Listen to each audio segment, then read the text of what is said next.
C'est un secteur qui évolue très très vite et on va le voir. Nous avons là un certain nombre de représentants de cette profession qui vont vous dire un peu ce qu'ils envisagent. Le retard a des chances d'être rattrapé assez rapidement et c'est d'autant plus important que c'est un secteur où, je dirais, à la fois l'efficacité de la communication entre le client et le professionnel est extrêmement importante. Il y a une assez grande frustration, je dirais, dans le grand public vis-à-vis des syndics de copropriété, dans le fait de ne pas pouvoir les joindre, de ne pas avoir d'informations, etc. Donc là, je dirais, les nouvelles technologies peuvent faire un bond assez important dans ce domaine-là. Je pense qu'on va avoir une évolution assez rapide dans les années qui viennent. Effectivement, il y a eu dans la loi Allure, alors la loi Allure, vous en avez entendu parler au travers de pas mal de choses. Il paraît qu'elle bloque aujourd'hui le marché de la transaction. Elle a fait peur aux investisseurs qui n'osent plus investir dans le locatif, etc. Bon, on lui met beaucoup de choses sur le dos. Il y a une disposition qui a été introduite effectivement un peu subrepticement vers la fin du débat parlementaire qui rend obligatoire pour les syndics de proposer à compter du 1er janvier 2015. Alors on dit lorsque le syndic est un syndic professionnel, je vous dis les termes exacts de la loi, parce que en fait c'est assez court et c'est assez bizarrement écrit. Donc le syndic doit proposer un accès en ligne sécurisé aux documents dématérialisés relatifs à la gestion de l'immeuble ou des lots gérés, sauf décision contraire de l'Assemblée générale, prise à une majorité assez forte d'ailleurs, la majorité absolue de tous les copropriétaires. Cet accès est différencié selon la nature des documents mis à la disposition des membres du syndicat des copropriétaires ou de ceux du conseil syndical. Voilà, je ferme les guillemets. Voilà ce que nous dit la loi. Bon. En réalité, dans ce domaine-là, les éditeurs de logiciels qui équipent les cabinets de syndics et les syndics de copropriété eux-mêmes, certains d'entre eux, comme au moins l'un d'entre eux qui est aujourd'hui à la tribune, qui ont leur propre logiciel, n'ont pas attendu cette disposition de la loi et ont déjà développé des accès en ligne. Alors des accès en ligne aux comptes individuels, des accès en ligne à des documents de la copropriété. Je ne vais pas plus loin parce que je pense qu'ils vous le diront beaucoup plus facilement que moi. Voilà. Ça fait maintenant plusieurs années que les accès à Internet sont technologiquement disponibles. Nous avons autour de la table... Alors, d'abord, je vais peut-être vous présenter les intervenants. Et justement, je commencerai par le premier, Jacques Bigan, qui est président du groupe GERCOP. Voilà, donc il a levé la main. Groupe GERCOP, qui représente plusieurs marques de logiciels, de progiciels, qui équipent plusieurs centaines de cabinets en France, je dirais moyens, petits et même moyens gros. C'est à lui que je poserai la première question, de savoir depuis quand son groupe et ses concurrents, parce qu'il est là un peu pour représenter la profession des éditeurs de logiciels, donc je suppose qu'il connaît ses concurrents. Depuis quand il y a des accès à Internet qui sont proposés et à quoi ils donnent accès. Donc il nous dira après quelles sont les perspectives qu'il envisage. Bon, nous avons Frédéric Chaminade, qui est directeur général délégué de Citia Immobilier, qui est, on va dire maintenant le deuxième groupe d'administration de biens, deuxième ou troisième, on ne sait pas, troisième. Mais bon, c'est un des grands acteurs, je dirais, de l'administration de biens en général et syndic de copropriété en particulier. Citia a pris une ampleur importante depuis qu'elle a intégré Urbania, qui était déjà un ensemble assez conséquent. Nous avons Xavier Decoq, directeur marketing du groupe Sergic, qui est un groupe du Nord basé à Lille, mais qui a essaimé depuis plusieurs années dans le reste de la France, et qui nous dira aussi les développements que Sergic a fait déjà depuis plusieurs années, et aussi ce qu'il envisage. Olivier Safar ne pourra pas être là aujourd'hui, donc bon, il aurait eu un double intérêt, c'est qu'il est lui-même administrateur de biens et syndic de copropriété d'un cabinet moyen, de taille moyenne, ce qui est intéressant parce que là nous avons des grands groupes, mais c'est intéressant aussi de voir comment c'est vécu par les cabinets moyens. Et puis il est je crois, vice-président de l'UNIS, un des 3 syndicats professionnels, l'UNIS Île-de-France. Voilà, mais malheureusement il n'a pas pu venir. Et puis Arnaud Vialanex, qui est directeur métier digital chez... alors là, c'est le numéro 1 de la copropriété, le numéro 1 de l'administration de biens, Foncia, pour ne pas le nommer, et qui nous dira aussi ce que fait Foncia. Foncia met les bouchées doubles actuellement pour peut-être pas rattraper un retard, mais en fait se mettre en ligne de bataille de manière extrêmement performante, et donc il nous dira ce qu'il envisage. Voilà. Monsieur Bigan, GERCOP, donc éditeur de logiciels. Est-ce que vous pouvez nous dire un petit peu l'état de l'art aujourd'hui en ce qui concerne cette partie plus particulièrement des extranets pour les administrateurs de biens. Donc en 2 mots, GERCOP est une société éditrice de logiciels pour les professionnels de l'immobilier et uniquement pour les professionnels de l'immobilier depuis 36 ans maintenant. Donc on peut parler avec un peu d'expérience de l'évolution technologique pour ces services-là. GERCOP a commencé de façon informatique en traitement à façon, est passé à la micro-informatique, puis est passé, parce que Internet avait traversé nos vies, est passé, je dirais, à l'ère de l'Internet et donc des applications Internet et de la communication Internet. Si on parle des extranets, qui est le sujet d'aujourd'hui, il faut replacer, on peut après rentrer dans le détail de ce que c'est qu'un extranet de copropriété pour les copropriétés, mais c'est avant tout donc la dématérialisation des données et l'accès à ces données dématérialisation. Donc c'est de la communication dématérialisée pour les clients des professionnels de l'immobilier. Ce que je peux dire, c'est que la société GERCOP et les différentes filiales qui constituent notre groupe représentent, en termes de clients administrateurs de biens, un peu plus de 5000 professionnels en France aujourd'hui. Et il y a 12 ans, nous avons développé le premier extranet. Alors, ce n'est pas uniquement pour la copropriété, c'est aussi pour les administrateurs de biens qui font de la gérance et qui mettent à disposition leurs extranets pour les propriétaires et les locataires, et qu'il y a 12 ans que nous avons développé cette première application. Et il y a 12 ans, je pense que ça n'a intéressé strictement personne.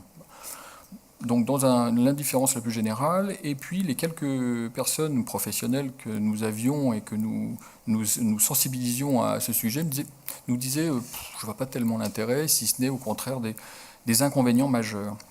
Les premiers qui ont commencé à s'y intéresser sont en effet les professionnels de la copropriété, donc syndic de copropriété, il y a une petite dizaine d'années, mais là ça se comptait sur les doigts de la main. Il y a 5 ans, on avait quelques dizaines de professionnels clients chez nous en contrat de service.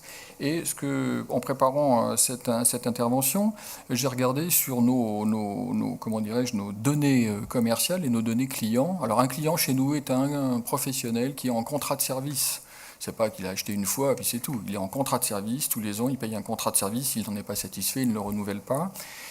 Il y a 2 ans, on avait moins de 2% de nos clients qui étaient équipés, et 2 ans après, on a plus de 20% de nos clients qui sont équipés et qui n'ont pas attendu l'application de la loi Allure. C'est-à-dire qu'aujourd'hui, nous avons plus de 1000 professionnels qui ont un extranet en contrat de service chez nous, que ça soit pour la gérance, c'est-à-dire la communication aux propriétaires locataires, que ce soit pour la copropriété, c'est-à-dire la communication aux copropriétaires. Voilà, c'est la tendance et l'évolution. Ce que je peux dire également, c'est que nous avons quasiment aucune résiliation de contrat. Non pas parce qu'on est très bon et très performant, je le souhaite, mais c'est plus difficile que ça en a l'air, mais c'est parce que je pense que ça correspond vraiment à un besoin et qu'une fois, c'est comme un téléphone portable, c'est comme un badge de péage, je ne sais pas quoi, une fois qu'on l'a essayé, on ne peut plus s'en passer. Et on ne peut plus s'en passer dans la relation qu'on a avec son propriétaire, son locataire, son copropriétaire. Ce n'est pas un outil de transparence, c'est un outil de communication des professionnels. S'ils sont honnêtes et vertueux, c'est un outil honnête et vertueux. S'ils ne le sont pas, ça ne l'est pas. Mais c'est un outil extrêmement performant. Et ça permet de développer une relation client très intéressante pour nos clients professionnels de l'immobilier. Parce que je peux dire en premier point. On reviendra plus dans les détails, mais petite question quand même. C'est-à-dire que là, vous dites 20% aujourd'hui de vos clients ont souscrit, ont acheté le module en fait, d'une certaine manière. C'est un service. C'est un service, oui. Voilà, c'est une option. Donc ils ont acheté l'option, mais après ils l'imposent pas à toute leur copropriété. Enfin, ils le proposent à toute leur copropriété ou bien c'est optionnel sur. Et est-ce que vous savez combien de copropriétés adhèrent après à ce service? Non, alors ça je ne sais pas dans le détail quel est le taux de transformation pour nos clients qui ont pris ce service. Est-ce qu'ils ont 100% de leur propre clientèle? Je pense qu'ils le proposent majoritairement, et si ça n'était pas le cas, ils ne continueraient pas à avoir ce contrat de service chez nous. Voilà. Donc je ne peux pas donner un chiffre exact, je pense que c'est très majoritairement utilisé. Est-ce que c'est un gros investissement chez vos clients, en fait, quand ils prennent cette option? Non. Non, c'est pas. Enfin, nos clients sont déjà clients chez nous parce qu'ils ont l'application métier, ils ont le logiciel de copropriété ou de gérance. L'investissement, après, ça dépend les volumes, ça dépend tout ça. Si on parle de la copropriété, ça représente en moyenne 1 euro par copropriété par mois. Donc, comme tout, c'est pas grand-chose. Par copropriété? Oui, par copropriété, pas par copropriétaire. Ouais, d'accord. Par copropriété par mois. Par copropriété par mois. Bon, en moyenne, ça peut être 1 euro, 1,50 €, mais c'est des contrats de service qui sont extrêmement abordables. Ok, d'accord. Bien. L'état de l'art, je dirais, en ce qui concerne les contenus qui sont proposés, c'est quoi? Je suppose, c'est déjà ce qu'il y a dans votre logiciel, c'est-à-dire les comptes, les documents qui sont manipulés par le logiciel lui-même, ou est-ce qu'il y a également d'autres éléments comme par exemple une GED, des documents qui sont en dehors de votre logiciel mais qui sont intégrés aussi dans cette mise à disposition? Il y a deux aspects. Il y a évidemment la mise à disposition de toutes les données et traitement des logiciels. Je pense que c'est le but et c'est l'automatisation de la mise en ligne, la mise à disposition de ces traitements. Alors donc en copropriété, c'est toute la comptabilité, mais c'est autre chose. C'est le carnet d'entretien, c'est des comptes rendus de réunion, des comptes rendus d'assemblée générale, des PV d'assemblée générale. Donc tout ce qui tourne autour de la copropriété qui est comment dirais-je, traité à partir du logiciel métier. Puis il y a la possibilité de rentrer d'autres documents. Donc ça s'intègre à la discrétion de chacun. À la discrétion de chacun. On le scanne et puis on le met comment dirais-je, en ligne. Et notre conception, nous, d'extranet de copropriété, c'est la même chose en gérance. Pour les administrateurs de biens, c'est que nous avons un paramétrage par défaut, c'est-à-dire que nous avons appelé ça des classeurs. Ces classeurs sont par défaut alimentés automatiquement à partir du logiciel. Voilà. Et que sans rien faire, eh bien, tout ça est mis à disposition. Si le professionnel veut paramétrer un peu plus finement, pas ceci, plus cela, eh bien ça nous le faisons. Mais ça n'est pas quelque chose qui se crée client par client, professionnel par professionnel, c'est quelque chose qui est alimenté automatiquement. Ok. En 2 mots, nous ne sommes pas les seuls à le faire. Oui, nos concurrents le font pour certains et pour la majorité très bien. Et je pense que ça va se généraliser très rapidement. Ok, vous êtes, je suppose que vous avancez tous de la même manière et que. Oui, enfin, je pense que certains y ont cru un peu plus tôt que les autres. Donc, ils ont pris pas forcément une longueur d'avance, mais enfin, ils ont travaillé sur le sujet bien avant. Et je pense qu'ils sont un peu plus mûrs que ceux qui ont démarré 5 ou 6 ans après. Ce Vielanex, chez Foncia, vous êtes. J'ai omis de le dire quand je vous ai présenté, mais Foncia est en même temps administrateur de biens, mais aussi éditeur de logiciels. Enfin, vous avez une filiale qui s'appelle Seitra, qui est éditrice de logiciels, et donc vous êtes un peu des deux côtés. Donc, alors oui, on est hybride. Vous êtes hybride. On a un double statut, effectivement, donc, puisqu'on a cette activité, donc c'est ITRA qui vend les prestations, des prestations informatiques, des prestations de services à d'autres clients, ADB ou transactions. Ouais. Donc effectivement, on a ce statut-là. On le vit bien. Hein, ça va. Alors, CETRA est également à niveau de ce point de vue-là, en ce qui concerne les fonctionnalités offertes à la clientèle. Alors, attention, j'ai un représentant de CETRA dans la salle, donc je vais essayer d'être le plus juste possible. Écoutez, ce qu'on peut dire, c'est que vous avez dit très poliment qu'on était peut-être un peu en retard et tout. Je vous dis oui, on était en retard, très clairement. On a lancé, nous, un extranet il y a que 2 ans. Alors quand j'entends que certains l'ont lancé il y a 12 ans, je suis assez admiratif, mais mieux vaut tard que jamais. Et puis, le retard, on l'aura rattrapé. Donc oui, on va faire évoluer les machines, les systèmes. Oui, on va être un peu plus proactif vis-à-vis de nos clients. Oui, on va utiliser une nouvelle technologie, hein, notamment cette petite chose-là, ce type de téléphone pour déplacer l'extranet client du web, où on l'attend dans un premier temps, et vers d'autres supports. Donc ça, c'est un grand mouvement qu'on va faire là, dans les mois qui viennent. Vous regardez notre site, nos sites, MyFoncia, séparés pour le moment de foncia.com.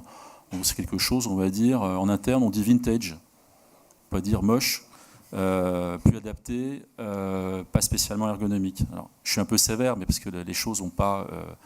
je pense à foncia.com en particulier, qui n'a pas évolué depuis longtemps.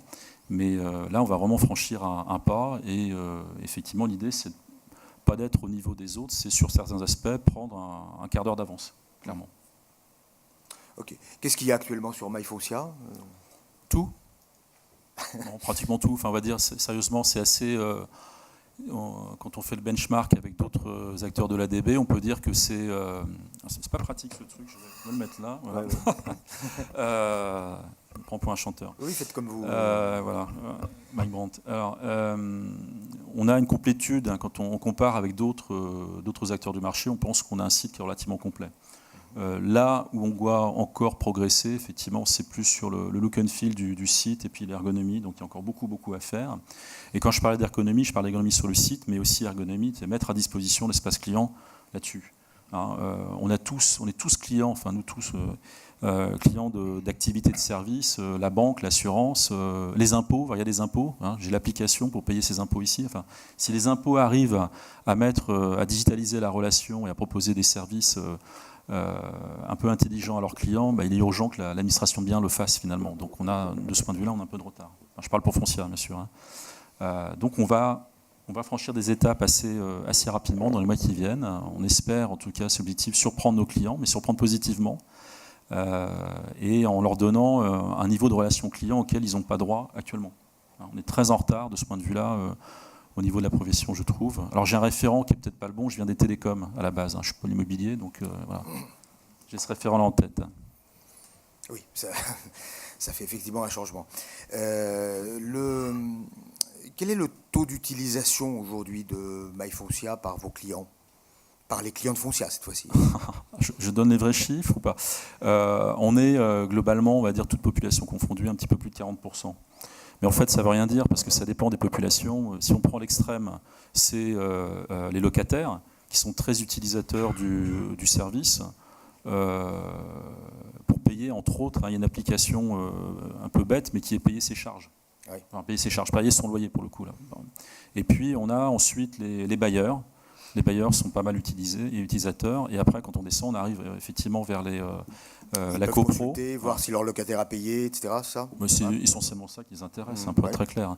Donc, ce qu'on va faire dans les mois qui viennent, c'est plutôt que ce soit des clients qui aillent en push comme ça, enfin, qui fassent la demande qu'ils aillent chercher eux-mêmes l'information, soit sur le net, soit dans les téléphones, via le téléphone.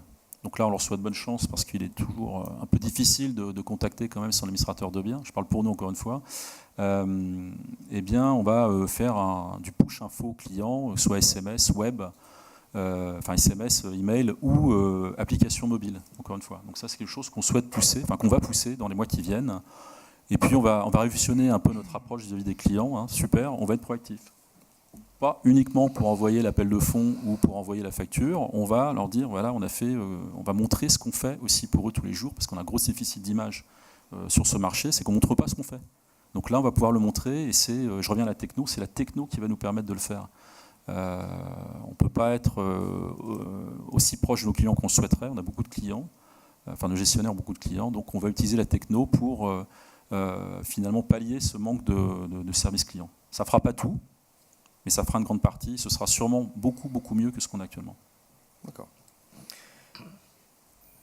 On reviendra sur Foncia. Monsieur Decoq, Sergic a investi depuis un petit bout de temps dans le. Oui, alors ça fait pas 12 ans. Ouais. Ça fait pas 12 ans, mais dans le milieu des syndics, on était un des premiers, pas le premier, mais un des premiers, à lancer les extranets de copropriété. En fait, on les a créés il y a 6 ans. Pendant 1 an, on les a pas ouverts à la clientèle parce qu'on a d'abord attendu que nos équipes sachent gérer avec ce type de transparence. Je ne dis pas que les syndics ne sont pas transparents. Ils sont invisibles, c'est souvent ce qu'on dit, mais en tout cas, ils sont plutôt transparents. Simplement, il n'y avait pas beaucoup de culture d'information.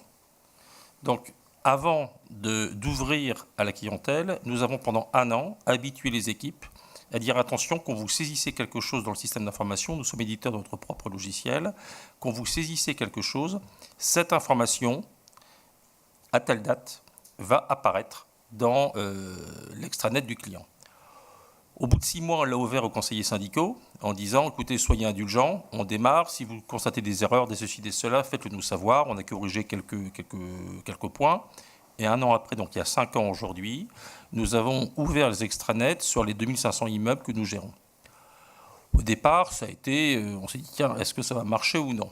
En tout cas, déjà, le premier point positif, mais je crois qu'on en parlera tout à l'heure, ça a radicalement changé la façon de faire d'un certain nombre de collaborateurs. Vous savez, les syndics un peu à l'ancienne, qui racontent au client, rassurez-vous, monsieur le président, j'ai relancé l'entreprise et qu'il ne l'a pas fait, c'est plus possible, puisqu'il y a une traçabilité de toutes les actions. Donc déjà, c'était un premier point important en interne. Et je pense qu'il ne faut pas, quand on met en place un extranet client, en copropriété surtout, il ne faut pas sous-estimer l'acclimatation interne des équipes pour pouvoir l'accepter et apprendre à le gérer comme ça.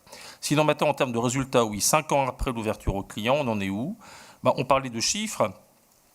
Les chiffres, très clairement, sur les 2500 immeubles, nous avons 10 000 membres de conseils syndicaux. Alors, contrairement à certaines idées reçues, les membres des conseils syndicaux ne sont pas tous des personnes âgées qui n'ont pas Internet. Nous avons 84% de nos clients qui ont une adresse mail dans les conseils syndicaux. Et sur cela, 90% de ces 84% ont activé leur extranet copropriété. Ce qui fait que nous avons aujourd'hui plus de 3 membres de conseils syndicaux sur 4 qui sont régulièrement connectés sur les extranets et qui s'en servent. Alors, ils ont aussi un forum dédié au conseil syndical, ils participent à un certain nombre de choses. Ils ont la formation, c'est-à-dire qu'on a un niveau d'information pour le conseil syndical et d'accès aux données différent du copropriétaire lambda, et un autre niveau pour le concierge, un 4e niveau pour le président du conseil syndical. Donc aujourd'hui, très clairement, c'est 3/4 des membres des conseils syndicaux utilisent cet extranet. 90% à Paris. Et on descend un peu moins de 70% dans certaines régions. Et donc, c'est une réalité. Deuxième point, par rapport aux copropriétaires, on pourrait dire oui, mais un conseil syndical s'investit dans sa copropriété. Est-ce que les copropriétaires sont demandeurs ? Ils y vont moins souvent. Mais clairement, sur les copropriétaires, alors, on a quand même 40% qui sont non-occupants. Donc, ils sont un peu moins concernés par la vie de l'immeuble. Mais sinon, sur la totalité des copropriétaires, j'ai 60% dont j'ai les adresses mail. Et sur ceux dont j'ai l'adresse mail, ils sont 80% à activer leur extranet IcoPro. Donc, à activer l'extranet. Ce qui fait qu'aujourd'hui, je tourne à un petit 50% de l'ensemble des copropriétaires qui est utilisateur du service. Alors, moins souvent, mais régulièrement, oui. Oui, c'est-à-dire que nous réactivons les codes quand il n'a pas été utilisé au bout de plusieurs mois. On doit assez rarement réactiver. Ils vont utiliser, et on a de toute façon de plus en plus de clients qui consultent. Alors les comptes, bien évidemment, mais pas seulement les comptes. On a mis en place tout de suite un phénomène de ce qu'on appelle la main courante électronique. Quand il y a une intervention dans l'immeuble, quand il y a une panne, quand il y a un ceci, quand il y a un cela, ils ont l'information. Donc aujourd'hui, en matière de copropriétaires, ça va même jusqu'à 65% sur certains secteurs. Tout dépend aussi de la dynamique que mettent mes équipes à inciter les clients à se connecter. Alors, oui. Alors, si, j'allais en parler, parce que c'était une des questions qu'on avait évoquées. C'est Alain, le maître des cérémonies. Je ne sais pas s'il pose la question maintenant ou non. On va essayer de grouper quand même les questions vers la fin, mais bon, puisque c'est posé, c'est parti. Hein. Alors, en 5 ans de temps, sur 100 000 clients, 0 contentieux. Voilà. Je ne sais pas si ça répond à votre question. Et très clairement, les frilosités sont strictement internes. Pour les clients, c'est d'une banalité affligeante. On l'a dit tout à l'heure, la copropriété est très en retard, même pas en retard par rapport au monde de l'immobilier, très en retard tout court. Donc, donner de l'accès à Internet à un copropriétaire ne pose pas de problème. Et nous avons fait le choix, dès le départ, de ne pas demander l'autorisation de l'Assemblée générale. Nous ouvrons un service. Alors, c'est inclus, c'est pas gratuit. C'est inclus dans le prix global. Donc, il n'y a pas de coût supplémentaire. Ah, vous répondez déjà à une question que j'allais poser. On y reviendra. On va y revenir. Est-ce que vous poussez, voilà la question que je voulais vous poser, est-ce que vous poussez l'information auprès des copropriétaires ou est-ce qu'il faut qu'ils viennent la chercher? Non, nous poussons, nous développons, c'est-à-dire que nous invitons régulièrement les clients à se connecter. En poussant l'information, donc on ne leur donne pas l'information en direct par mail, on leur donne l'information qu'une information les attend dans leur extranet. Ah d'accord. Bah oui, okay. Sinon ils ne vont jamais y aller. Et également, nous incitons très fortement à communiquer par mail, c'est-à-dire que les collaborateurs n'utilisent quasiment plus leur messagerie habituelle, parce qu'elle n'est pas tracée. Donc quand on est par le système extranet, il y a bien sûr un système de messagerie qui est historisé, qui est tracé. Ça permet, même en cas de changement de gestionnaire, de garder la trace des contacts avec tel ou tel copropriétaire. D'accord. Et là, on commence à avoir 5 ans d'historique, ça devient intéressant. On va évidemment revenir à plusieurs de ces aspects. Monsieur Chaminade, chez Citia, où est-ce qu'on en est? Chez Citia, on a... Vous n'avez pas votre propre logiciel. Hein. Je crois que Sergic, vous avez votre propre logiciel, hein, c'est ça? Tout à fait. Vous êtes complètement... Oui, on est éditeur de notre propre système. Citia, vous êtes sur un progiciel? Oui, on est sur un progiciel. On avait d'ailleurs... on a démarré le e-Citia, on l'a démarré en 2003. On l'a démarré sur un opérateur de ce métier qui n'est plus le nôtre aujourd'hui et on l'a continué donc avec notre opérateur depuis maintenant 10 ans. Le e-Citia, c'est dès le départ, en fin de compte, on y est allé par étapes, quoi, hein. Déjà, il y avait la technique à l'époque. Je me souviens en 2003, c'était quand même pas si facile que ça de charger des documents, la vitesse de connexion, etc. Donc, on y est allé par étapes. Donc, au début, c'était la comptabilité sommaire, c'est des chiffres, ça peut se mettre facilement en ligne. Puis ensuite, on a commencé à mettre les premiers documents. Ça a été effectivement la connexion avec la GED et pouvoir mettre les convocations, les procès-verbaux, tout ce qui va derrière. Puis enfin, directement, mettre du courant. Comme vous le disiez tout à l'heure, c'est rajouter les ordres de service en ligne. C'est s'assurer effectivement qu'un client qui appelle son syndic à un moment donné puisse vérifier, par exemple, dans les 10 ou 15 minutes qui suivent, qu'il y a bien un ordre de service qui est parti à l'entreprise en question parce que la porte de garage est bloquée, parce qu'il y a une fuite dans telle partie commune de l'immeuble. Donc là aussi, ça a permis quelque part aussi de participer à la réactivité du syndic à travers ces outils. Après, on a déclenché quelque chose qui a été vraiment un phénomène qui a vraiment permis le fait que ce système se popularise, c'est le paiement de son loyer pour un locataire et de ses charges pour un copropriétaire via le e-Citia. Là, très clairement, à partir de ce moment-là, on avait trouvé l'angle d'attaque sur les clients pour dire vous ne dépensez pas un timbre une fois par trimestre pour les copropriétaires, une fois par mois pour un locataire. Vous pouvez régler de manière très simple et en plus complètement sécurisée puisque c'est du télépaiement. On a vos coordonnées bancaires et vous nous donnez finalement un feu vert pour un prélèvement sur votre compte. Donc ça a permis effectivement de populariser en interne très rapidement cet aspect-là. Puis après, c'est rajouté l'aspect du contentieux. Un propriétaire en gérance, par exemple, c'est la possibilité pour lui de voir pourquoi son locataire ne l'a pas payé, où on en est dans la procédure contentieuse avec ce dernier. Les copropriétaires, c'est de voir quelque chose auquel on tient beaucoup chez Citia.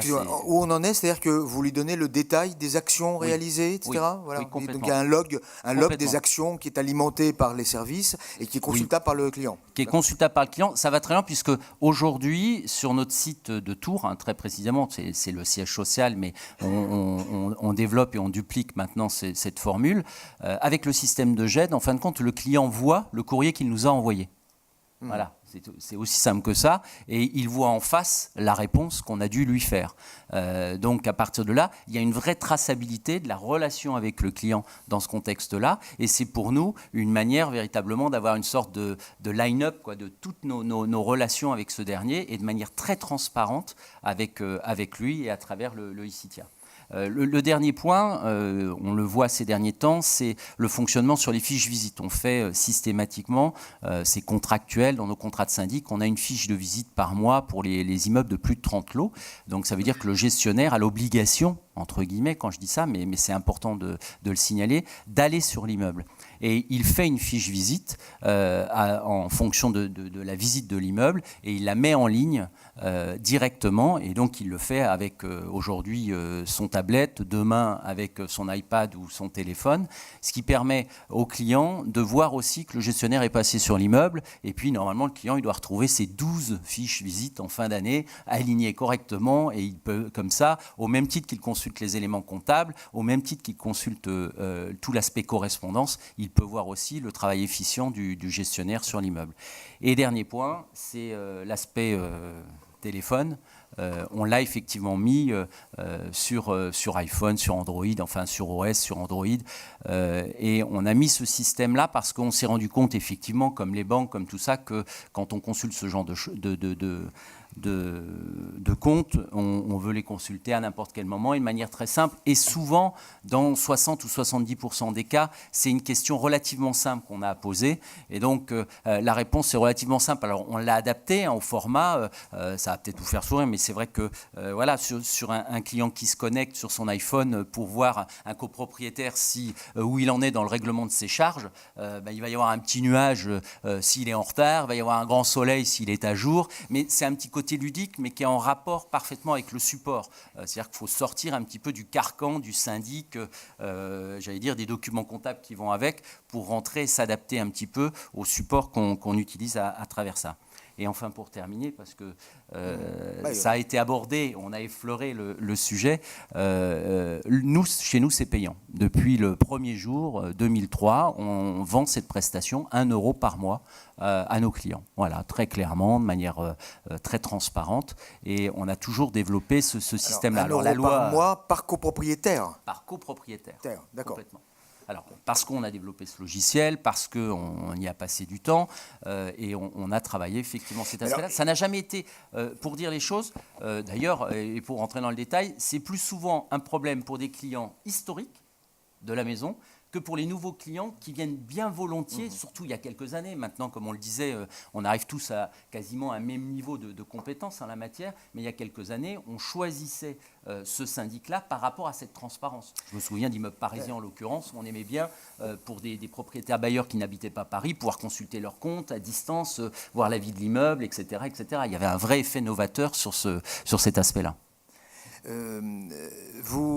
C'est le client, c'est le copropriétaire individuellement qui opte pour le service. C'est le copropriétaire individuellement. Et vous lui facturez l'euro par mois, vous lui facturez en dehors de la copropriété. C'est une facturation directe. Oui, c'est une facturation directe. C'est sur son appel de fonds, c'est indiqué. E-Citia, 1 € par mois. Certaines copros ont opté pour une cotisation globale, etc., etc. En plus, on a 2 niveaux de fonctionnement, puisque les conseillers syndicaux n'ont pas accès aux mêmes éléments que le copropriétaire. Alors eux, ils payent plus cher Les conseillers syndicaux ont accès... Non, du tout, mais les conseillers syndicaux, en général, de toute façon, ça ne l'aurait pas facturé.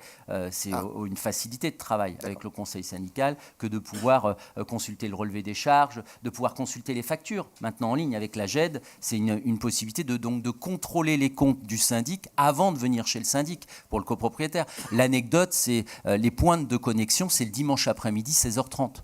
Voilà, tout simplement. Ça répond tout simplement au fait qu'effectivement, on a des copropriétaires qui vont regarder leurs comptes de manière, quasi générale, le dimanche après-midi à 16h30.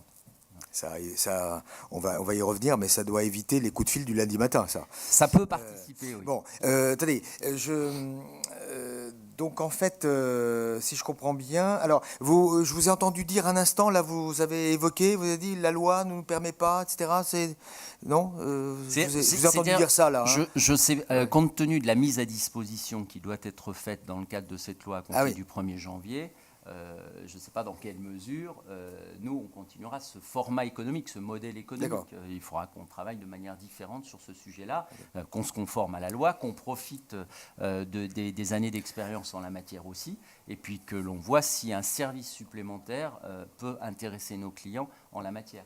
Par exemple, des commandes de documents spécifiques, par exemple, des genres de choses qui aujourd'hui peuvent coûter cher quand on les a sur un traitement papier et sur lesquels on pourrait tomber sur un accord médian avec nos clients sur un coût moins élevé et leur permettant comme ça d'utiliser cet outil de manière plus traditionnelle. Ok, on évoquera le règlement de copropriété, par exemple, oui, mais on y viendra. Les autres administrateurs de biens, M. Vialanex, chez Foncia, quelle est l'optique? Vous facturez ce service? Non, c'est totalement gratuit depuis le début. On n'a pas prévu, on n'est pas dans une logique effectivement de refacturation. Okay. Et pourquoi? Parce que ça nous paraît être un socle de base, je dirais, de la relation client. Donc, alors forcément, on le paye quelque part, dans un prix de la prestation, quelle que soit la qualité du client. C'est inclus dans les coûts globaux de gestion de la relation client. C'est dans le forfait, en fait. Tout à fait. Et c'est quelque chose, justement, sur lequel on va encore investir et sans coût pour les clients. Il y a l'Internet, le web, MyFoncia. Il y aura la relation client aussi sur le téléphone. Et puis, on réfléchit aussi à la relation client aussi par téléphone. Enfin, pas le téléphone de l'utilisateur, mais le téléphone, un vrai service client, comme on a dans à peu près 100% des activités de service de ce pays, quoi. Donc, voilà. C'est vraiment un virage qu'on va faire, je pense, dans les mois qui viennent. Sergic, j'ai compris, vous l'avez mis en place pour tous les immeubles, donc il n'y a pas d'option. Et c'est dans le forfait de gestion? Ça fait partie de la prestation de base. En revanche, en plus, il me semble que dans le futur contrat cadre qui sortira, cette prestation devrait être en principe incluse. En revanche, nous n'excluons pas de proposer des services annexes à travers une convention de service à chacun des copropriétaires qui passera bien sûr par cet outil. C'est-à-dire, c'est une vitrine. Je pense que nous sommes également des commerçants. Cet outil devra permettre de pouvoir proposer librement l'adhésion à une panoplie de services à chacun des copropriétaires. À quoi vous pensez alors Eh bien, je pense notamment aujourd'hui avec ce qu'on appelle le prêt état daté, qui n'existe pas, l'accès aux informations. Nous y sommes. Très, très naturellement, c'est un support. S'ils veulent télécharger un certain nombre de documents certifiés, attestés, ils peuvent le faire. D'autant plus que la quasi-totalité des documents est déjà en libre utilisation sur les extranets. S'ils veulent une prestation particulière, il n'y a pas de raison que le syndic ne la délivre pas. Autre exemple également sur lequel nous sommes régulièrement sollicités, c'est les clients propriétaires non occupants qui nous demandent une attestation, ou voire même propriétaires occupants qui demandent une attestation fiscale de travaux au moment de leur déclaration de revenus. C'est typiquement le genre de choses qui peut être mise à disposition sur un extranet de copropriété, qui ne relève pas du mandat de syndic, qui est une prestation individuelle dans laquelle le professionnel engage sa responsabilité éventuellement, qui peut faire l'objet d'une facturation raisonnable, mais qui doit pouvoir être facturée sans contestation. Alors justement, parlons 2 minutes parce qu'on a mentionné ce fameux pré-état daté. Alors d'abord, pour les non-spécialistes, le pré-état daté, c'est une invention des notaires suite à une disposition de la loi Allure qui les a pris un peu de court, qui était applicable immédiatement et qui obligeait les vendeurs à annexer à la promesse de vente un certain nombre de documents. Alors le règlement de copropriété, les modificatifs du règlement de copropriété, les derniers PV, les comptes, la situation financière de la copropriété, etc. Donc dans le but de mieux informer l'acquéreur, ce qui est je dirais, un principe très, très sain. Les notaires se sont mis à demander aux syndics de leur fournir ces informations plutôt que demander à leurs vendeurs de le faire, alors que normalement c'était aux vendeurs, c'était initialement prévu pour que ce soit le vendeur qui les communique. Aujourd'hui, est-ce qu'on peut dire que sur vos extranets, donc à tous les trois, est-ce que les vendeurs peuvent avoir l'intégralité sur l'extranet des documents qu'ils doivent annexer à la promesse de vente et donc éviter que le notaire s'adresse au syndic, demande quelque chose de spécifique au syndic et qui est perturbant et qui est en même temps facturé. Je vais me permettre de répondre peut-être en premier. C'est ce que nous avons fait au départ dès la fin du mois de mars dernier. On a dit à nos équipes sur le terrain, écoutez, vous répondez gentiment à vos clients que toutes les informations sont déjà disponibles dans l'extranet. On a même mis une petite fiche mode d'emploi, qui était certes assez complexe, pour savoir où ils devaient les chercher, les supports. Personne ne s'en est servi. Pourquoi ? Parce que les notaires ne savent pas les lire, pour l'essentiel d'entre eux. Ils ne voulaient pas prendre la responsabilité. Les notaires ont renvoyé les clients vers le syndic en disant demandez au syndic de remplir tel formulaire. C'est-à-dire que même si l'information est en libre service, en l'occurrence dans l'état des informations nécessaires au compromis, ça n'a quasiment pas été utilisé. Même en donnant le mode d'emploi, de dire tel document, vous allez chercher là, etc., ça n'a pas été utilisé. Est-ce que vous avez envisagé, alors je vais poser la même question à M. Villanex pour Foncia, comment ça se passe chez vous ? Je crois que c'est un peu le même topo. En fait, ce qui se passe, c'est que la charge de travail a été déportée donc vers les syndics. Et ce qui se passe, on a, comme les clients ne se connectaient pas spontanément, alors peut-être pas fait de la bonne façon, je ne sais pas, donc peu importe. Donc on a, dans certains cas, on a des demandes, enfin beaucoup de demandes finalement des gens de la transaction qui veulent aller chercher, nos vendeurs qui veulent aller chercher les documents quand il s'agit de ventes qui sont opérées par nous, chercher les documents eux-mêmes sur l'extranet. C'est bien.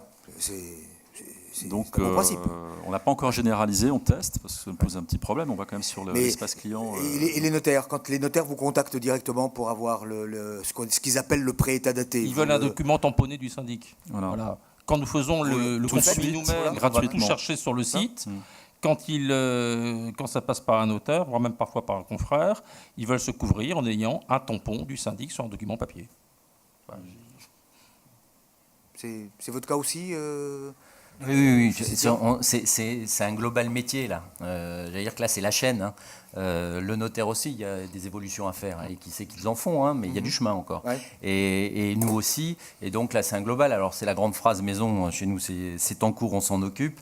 Ça veut dire qu'effectivement, on est sur cette facilitation. C'est ce que je disais tout à l'heure. Ça peut rejoindre ces évolutions possibles où on pourra proposer le carnet d'entretien numérisé payant pour le client, mais beaucoup moins cher qu'il ne l'est aujourd'hui, parce qu'aujourd'hui, il faut photocopier, mettre sous pli, envoyer, affranchir, alors que là, c'est le client qui va l'imprimer, qui va le récupérer tout seul. Donc voilà, on a à y gagner tous dans ce fonctionnement-là. C'est comme la mise en place de l'AGED, c'est un gain commun. Donc ce métier se modernise, les opérateurs de ce métier se modernisent. À travers l'extranet, c'est un des exemples, une des vitrines de cette modernisation. Il reste encore des étapes, et puis comme en plus on est sous les feux de la loi Allure, on a la chance de pouvoir le faire de manière très officielle et de participer tous ensemble à cette évolution, c'est clair. Ok. Juste un point de vue. Je vous en prie. Oui. Sur justement ce point-là, je pense que les solutions applicatives pour apporter donc une pierre, je dirais, à cet édifice-là, vont amener la solution. Parce que si on prend le pré-état daté, justement, dans le cadre de l'évolution de la loi, toutes les informations sont essentiellement liées à la copropriété et puis quelques-unes aux copropriétaires. Est-ce que nous sommes en train de créer justement dans nos extranets pré-programmés pour nos clients un classeur pré-état daté par copropriété, parce que toute l'information sera là, elle sera générée en permanence. Parce que tout le nombre de documents qui sont demandés, je dirais, par les dispositions législatives, ils sont importants. Mais si on les collecte tout le temps, si on archive, plus exactement, si on classe régulièrement et périodiquement, je veux dire, toutes ces informations-là sont pour la copropriété. Et puis, dans le cas d'une mutation, eh bien, je veux dire, on additionne les éléments qui sont spécifiques au lot. Donc, un espèce de package. Un package. Et ce que nous allons proposer à nos clients, c'est de dire, votre extranet qui est pour l'instant essentiellement pour vos copropriétaires, quand on parle de copropriété, elle va être pour vos copropriétaires, mais aussi pour des tiers qui interviennent avec vous. Vous allez donc donner des codes d'accès qui ne seront pas des codes d'accès copropriétaires, mais des codes d'accès tiers, des intervenants, un géomètre, une entreprise, un notaire, un vendeur, et on leur dit, écoutez, copropriété X, Y, vous y allez, et là vous avez votre pré-état daté, parce que tout est classé. Et ça va faire gagner énormément de temps aux professionnels de l'immobilier, qui sont les syndics. Voilà. Je suppose que des grands groupes comme Sergic, Citia, Foncia peuvent, je dirais, avoir une certaine influence sur les notaires et mettre en place un modus vivendi. Est-ce que les éditeurs de logiciels peuvent aussi, pour les plus petits clients, je dirais, participer à une espèce de normalisation de ce fonctionnement qui permettrait de fluidifier les ventes, puisqu'aujourd'hui on considère que la chute du nombre de transactions qui a été enregistrée au cours du printemps 2014 est assez largement due au pataquès créé par cette espèce par cette invention du pré-état daté par les notaires et le fait que les notaires n'ont pas voulu je dirais, se reposer sur ce que leur donnent les vendeurs. Oui, je pense que de toute façon, sans parler de standardisation, parce que je veux dire, les éditeurs que nous sommes des entreprises privées et non pas des entreprises d'État, mais ce que nous pouvons faire, c'est une harmonisation, proposer des solutions qui vont être harmonisées, qui deviendront peut-être un standard, ou en tout cas un certain nombre de standards pour les professionnels. Mais ça, je suis absolument convaincu qu'on a un rôle très important, et que d'ailleurs les professionnels syndics qui sont nos clients sont très demandeurs de ça. À partir du moment où on leur apporte une solution et pas un outil. Enfin, notre démarche d'éditeur, c'est pas d'amener un outil qui permet de faire. Notre démarche d'éditeur de logiciel, c'est d'amener un outil qui fait. Bon. Et puis après, certains vont pouvoir, je dirais, le modifier, le paramétrer autrement, mais il faut amener un paramétrage parfaitement professionnel qui marche dans 85% des cas. Et donc là, c'est ce sur quoi nous travaillons, sur toutes ces dispositions et ces évolutions législatives. Est-ce que vos clients dans les clubs informatiques sont très demandeurs de développement dans ce domaine-là, dans le domaine des extranets et dans le domaine... Assurément. Oui. Je veux dire, il y a 5 ans, comme je le disais, pas beaucoup. Il y a 10 ans, pas du tout. Et là, maintenant, c'est les sujets pas à la mode, c'est les sujets de préoccupation métier. Et quand on réunit des professionnels dans un club qu'on appelle un club professionnel, un club métier, qu'importe, les sujets qui sont d'actualité, parce qu'à mon avis, ils sont très intéressants, c'est la dématérialisation des données et la mobilité. Et l'un plus l'autre, ça donne ce dont nous parlons aujourd'hui, c'est-à-dire on peut appeler ça des extranets et plus largement des outils d'information et de communication automatisés d'un professionnel à un particulier. Question à nouveau au syndic. On a évoqué la fluidification, je dirais, de la relation avec les clients, le fait que les gens, s'ils consultent le dimanche après-midi leur compte, ils ne vont pas téléphoner le lundi matin.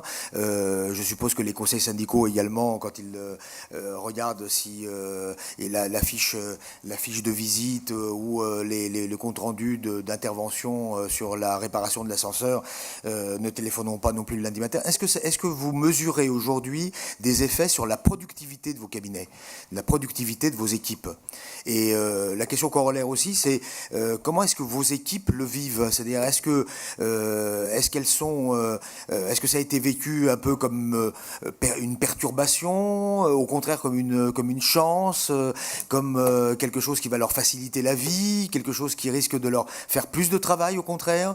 Par qui? Allez, Foncia. Vous dire que ça a été attendu, et plébiscité par la majorité des collaborateurs, ce serait faux. Ouais. Pourquoi? Parce que je crois qu'on l'a dit tout à l'heure, on a, en mettant sur Extranet disponible 24/24 des informations, et enfin toute la vie de la copropriété, ça veut dire que ça sous-entend que cette information doit être mise à jour. Donc si le travail n'a pas été fait, s'il y a du retard, on le montre officiellement et 24 heures sur 24.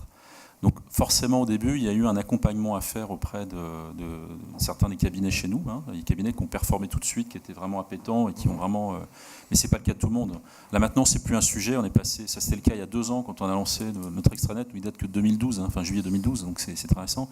Mais maintenant, on est passé à un autre cap. Là maintenant, on en est à organiser même des challenges, lancer des challenges pour doper... l'utilisation de l'extranet, récupérer les données des clients. Alors c'est un truc qui s'appelle full contact, vous voyez, donc on est en train de mobiliser un peu les troupes là-dessus. Et voilà. Donc au début, ça a été très dur.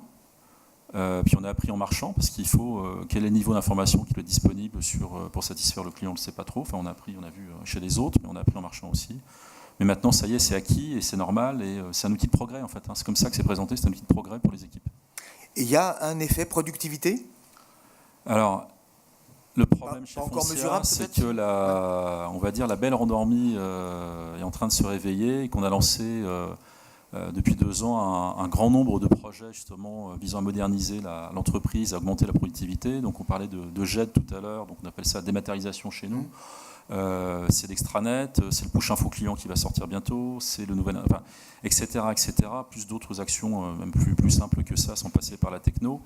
Et donc, oui, la productivité, elle augmente. Nos résultats augmentent tous les jours, donc on est conforme à ce qu'on avait prévu.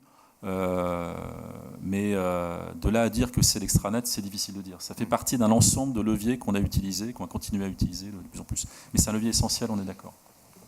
M. Chaminade, pour Citia, comment est-ce que vous le voyez-vous en interne ? Sur des facilités pour des collaborateurs, oui, c'est certain. Aujourd'hui, c'est beaucoup moins d'appels téléphoniques. Par exemple, une chose toute simple. Ça, c'est mesurable. Très, très clairement, oui. Sur un métier en particulier, j'ai cette anecdote en tête, c'est la gérance. Le propriétaire qui appelle pour savoir si son locataire lui a réglé son loyer. Voilà. Là, pour lui, formidable, il consulte le compte, il voit que son locataire a réglé le loyer. Donc, c'est un appel qui n'avait pas de valeur ajoutée en plus, pour dire les choses. Et donc, pour le collaborateur, c'est quand même plus de temps disponible à travailler sur d'autres thèmes. Donc oui, ça c'est le genre de choses importantes. Après, le e-Citia, ça s'est mis en place, ou l'extranet client, ça s'est mis en place de manière plus indolore pour les collaborateurs.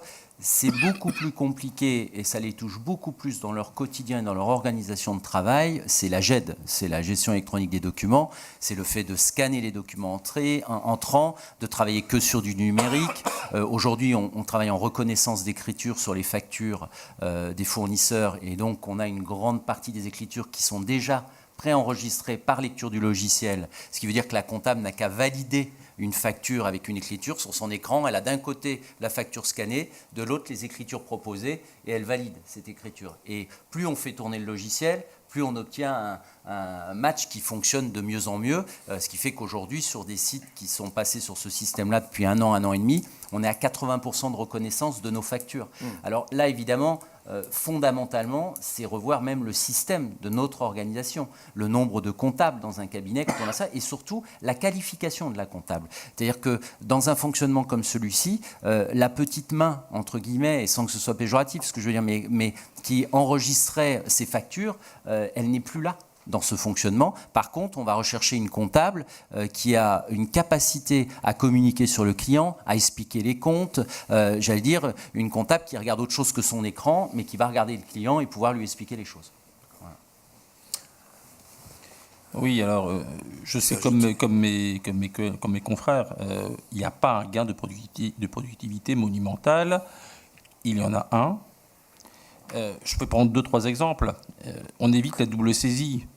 Comme à partir du moment où ce qui est saisi dans le système alimente automatiquement l'extranet, ça évite de faire une note de service à photocopier et à diffuser. Bon, ça fait partie de ces petits gains de productivité. Quand on fait un rapport de visite avec une tablette dans l'immeuble et on n'a pas à ressaisir quelque chose, on gagne en productivité parce que c'est mis en ligne avant même que le syndic soit rentré au bureau. Bon, effectivement, ça aide, ça gagne. Mais on a, disons, c'est complètement bouffé quelque part par l'augmentation du niveau d'exigence et d'attente de la clientèle par rapport à cela. C'est normal. C'est-à-dire qu'il ne faut pas perdre de vue que la clientèle, elle est comme nous tous les jours dans notre quotidien, elle est habituée à ce type de réactivité de plus en plus accélérée. Donc, c'est un peu la course en avant. On aurait gagné si on avait eu ça il y a 10 ans, si les clients n'avaient pas changé. Mais les clients, et c'est normal, évoluent. Donc c'est l'histoire qui est en marche. Maintenant, oui, on a quand même quelques gains de productivité, notamment, moi c'est les échos que j'ai, dans l'animation et le retour avec les membres des conseils syndicaux. C'est-à-dire c'est vraiment un outil qui est génial pour un conseil syndical qui a envie de travailler avec le syndic. Et je prendrais même un autre exemple, on parlait de la mise en ligne des factures. On le teste pour l'instant sur un produit parallèle réservé aux petits immeubles où les factures sont en ligne. Et là, on remet le conseil syndical devant son mandat qui est de contrôler certes, mais également d'assister le syndic. Et nous devons dépolluer nos gestionnaires de la trouille de commettre une erreur. Commettre une erreur, quand on passe 1000 factures dans l'année, ça peut arriver de se tromper d'imputation. Voilà. Il ne faut pas en faire un drame. Bien sûr, on vérifie l'essentiel, mais si malheureusement il y en a une qui passe avant même qu'elle ne soit payée et qu'elle est mise en ligne et que le client le signale parce qu'il a compris les règles du jeu, c'est tout bénéfice pour tout le monde. C'est-à-dire qu'on doit se dépolluer d'un certain nombre de réflexes de surcontrôle par moment. Et voilà, donc oui, on peut gagner en sérénité, on peut gagner. Maintenant, on ne va pas gagner 30% de productivité parce qu'on est sur Internet, au contraire. Parce que, enfin, je ne partage pas tout à fait l'avis des appels téléphoniques, certainement en gérance. En copropriété, moi, je constate depuis qu'on a mis en place les Internets, le trafic téléphonique n'a pas chuté. Parce que l'information suscite de l'information complémentaire. Je vais rester une petite minute avec vous parce que vous avez évoqué une interactivité en fait au travers de cette plateforme, des échanges non pas dans un seul sens mais également dans l'autre sens. Et vous avez évoqué, alors ça à la limite vous n'êtes pas le seul, mais vous avez évoqué aussi la possibilité pour le conseil syndical par exemple de communiquer entre eux. Oui, tout à fait. C'est-à-dire que nous sommes passés au 2.0. Très clairement, les sites Internet des copropriétés étaient, il y a quelques années, des sites où le syndic poussait une information, point. À la place d'avoir un document papier, on consultait des pages écran. C'est plus ça aujourd'hui. C'est un site de partage de gestion. Et même dans un autre produit dédié aux petites copropriétés, le client peut prendre la main sur une partie de la tâche. C'est-à-dire qu'on est en 2.0. Ça n'est plus qu'un site, je pousse une info, c'est un site où le client travaille également. Dans l'information, nous avons des présidents de conseils syndicaux qui ont la possibilité, par exemple, de faire un sondage à l'ensemble des copropriétaires. S'ils veulent poser la question, est-ce qu'il faut examiner de changer le râtelier du garage à vélo ? Ils posent la question à l'ensemble des copropriétaires en ligne. Le sondage est lancé. 2 jours plus tard, on a les résultats. Enfin, 2 jours plus tard ou 2 heures plus tard, en fonction du délai qu'ils laissent pour répondre. On a la réponse classée, numérisée, machin propre. Ça nous coûte 0 en temps. C'est la machine qui fait. Et c'est un service utile pour savoir s'il faut étudier ou non. Bon, c'est ce genre de choses que la clientèle attend. Mais encore une fois, ça lui paraît normal. C'est l'évolution de ce qu'on appelle le 2.0, quoi. Cynthia, vous faites de l'interactivité, y compris interne à la copropriété ? La première interactivité que ça a développée, c'est de mettre en ligne les coordonnées de l'ensemble du conseil syndical, par exemple. Ça, c'était quelque chose d'assez nouveau. Mais je le dis parce que c'était la première base. Il fallait déjà franchir le cap. Alors tout à l'heure, on parlait de frein. J'aurais peut-être oublié celui-là chez les collaborateurs. La peur, à un moment donné, en disant, mais les clients, voilà, ils vont s'appeler, puis alors après, etc. Puis comment on fait, puis quand il y a un problème et tout. Et donc, finalement, tout ça, ça s'est très bien passé. Et aujourd'hui, on développe un forum sur l'immeuble et sur lequel, effectivement, en fonction, et ça, on le fait en accord avec le conseil syndical choisit ou non de l'existence de ce forum et l'accès à ce forum. Ça peut être un forum qui est réservé uniquement au conseil syndical, ça peut être un forum qui est réservé à l'ensemble de la copropriété ou un forum qui n'existe pas si la copro le souhaite. Donc c'est des choses qu'on développe. Alors c'est évidemment valable pour des gros ensembles, ça a toute son importance en plus dans ce cadre-là. Et dans ce cas-là, qui assure la modération de ce forum ? Sincèrement, il n'y en a pas. Il n'y en a pas. Aujourd'hui, il n'y en a pas. Aujourd'hui, il n'y en a pas. Vous y avez accès ? Bien sûr, bien sûr. Non, mais oui, bien sûr. Ce serait mentir que de dire qu'on va mettre à disposition. Donc s'ils veulent changer de syndic, c'est pas là qu'ils vont se concerter. S'ils veulent, écoutez, je vois difficilement notre capacité à supprimer les propos d'un membre d'un conseil syndical ou d'un client qui dit moi je veux changer de syndic. On ne peut pas supprimer ça. Donc c'est la difficulté d'accepter cette transparence. Alors ça peut se faire plus facilement par les services centraux que ça ne se fait par le gestionnaire de copro qui est mis en porte-à-faux sur ce genre de choses. Et en même temps, c'est souvent une très bonne soupape de sécurité et un signal qui peut être envoyé par les clients vis-à-vis de leur syndic à ce moment-là. Foncia ? L'interactivité, tous azimuts ? On est encore un peu vintage, je disais tout à l'heure, donc peut-être un jour, bientôt, oui. Mais déjà, il y a quelques étapes pour nous. Je reviens sur nos sujets de smartphones et de PDA, d'outils de mobilité. Si on doit faire un grand pas, nous semble-t-il, pour Foncia, ce sera ça. D'abord avoir un outil très accessible, très ergonomique. D'accord. Alors, il y a des gens qui se prétendent syndics dématérialisés aujourd'hui, syndics low cost, totalement automatisés, syndics low cost pour les petits immeubles, etc. Quelles sont vos réactions par rapport à cela, et est-ce que c'est quelque chose, par exemple, qu'au niveau des groupes que vous êtes, vous pouvez développer, je dirais, à côté pour gagner peut-être des nouvelles parts de marché, puisqu'il y a beaucoup de petites copropriétés, par exemple, qui n'ont pas de syndic aujourd'hui, ou qui ont des syndics qui ne font pas un travail extraordinaire et qui néanmoins leur coûtent très cher. Alors moi, ça va être rapide. Bien sûr, on investigue ces pistes. Mais déjà, la priorité pour nous va être de bien faire le métier sur l'existant, sur le parc actuel, et les copros qui sont les nôtres, soit des petites ou des grandes. Déjà, faisons bien le job sur ce qui existe. Ensuite, on ira chercher des parts de marché sur d'autres secteurs, mais on n'a déjà pas fait notre boulot totalement sur l'existant. Citia Très clairement, pour nous, non. Non, on pense que ce métier, c'est de la proximité. Ça ne peut pas être autre chose. On travaille au quotidien à essayer d'améliorer cette proximité, et qui sait que les marges de manœuvre pour tous sont importantes.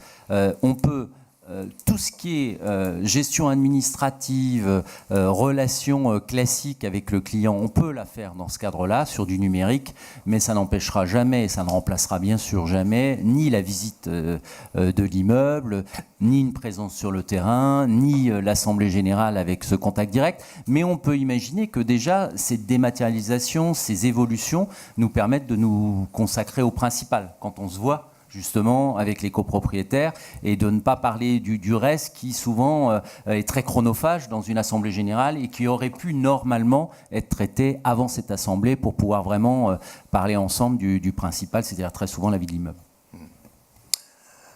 On est très rapide. Oui, donc, nous on y croit parce qu'on l'a fait. Alors vous avez fait quelque chose.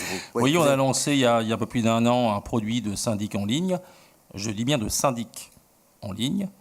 Nous sommes syndic, nous assumons toute la responsabilité du syndic. C'est réservé aux petits immeubles. Aujourd'hui, on a 200 immeubles et 2500 devis qui sont partis. Parce que commercialement, les gens sont encore un peu frileux. Mais oui, ça marche. On a même les premiers immeubles qui sont déjà passés en renouvellement, donc qui ont plus d'1 an d'existence. D'ailleurs, je ne veux pas faire de pub, il y a eu un très beau dossier dans le particulier immobilier du mois dernier sur le sujet, n'est-ce pas, dans l'auteur et dans la salle. Plus sérieusement, ça peut marcher, mais attention, ça n'est qu'une partie de la clientèle. Il y a 400 000 petits immeubles en France. Tous ne sont pas éligibles à ce type de gestion. C'est à la limite une alternative entre l'autogestion bénévole et la gestion professionnelle classique. Il faut un conseil syndical qui a compris les règles du jeu, et nous, ça nous est arrivé sur ces petits immeubles de résilier le contrat parce qu'on ne s'était pas compris. Donc vous avez un retour d'expérience qui est positif. Oui, alors maintenant, ça concerne 200 immeubles. C'est pas énorme, mais sur un peu plus d'1 an. Mais oui, et nous continuons à penser que c'est une offre alternative. Ça ne va pas révolutionner. En revanche, ce qu'on constate, c'est que quand on propose à une clientèle qui a un contrat classique, on lui propose, qui va à tout prix baisser le prix, on dit on ne va pas baisser le prix des honoraires. Un contrat de syndic à 2 500 €, c'est un minimum pour un contrat classique de petit immeuble. Maintenant, si vous voulez payer moins cher, j'ai une offre alternative. Mais il reste sur l'offre classique. Bon, comme toujours, il reste plein de sujets qu'on aurait bien voulu approfondir un petit peu, mais qu'on n'a pas le temps. On peut prendre 2 questions rapidement. Est-ce qu'il y en a Voilà, non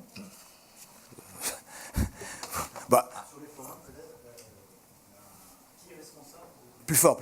Ah, oui. Il y a un micro, voilà. Merci. La question était sur les forums. D'ailleurs, peut-être je m'adresse à président de GERCOP. C'était par rapport à la responsabilité sur les forums qui sont envisagés sur les différents extranets. Qui est responsable de ce qui est marqué sur les forums? Parce que si vous avez des copropriétaires qui font des insultes sur d'autres copropriétaires, qui est responsable finalement d'une éventuelle diffamation? Moi, ce que je peux vous dire, c'est que le responsable, au sens de la loi française, c'est celui qui met le message.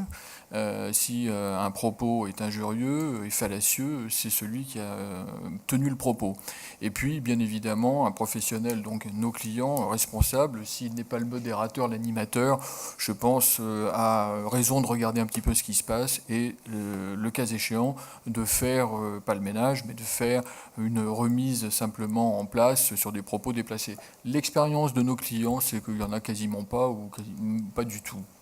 Parce que je pense que les copropriétaires ont d'autres tribunes beaucoup plus générales s'ils veulent tenir un propos qu'ils veulent un petit peu véhément. Comme par exemple notre forum chez Univerimo.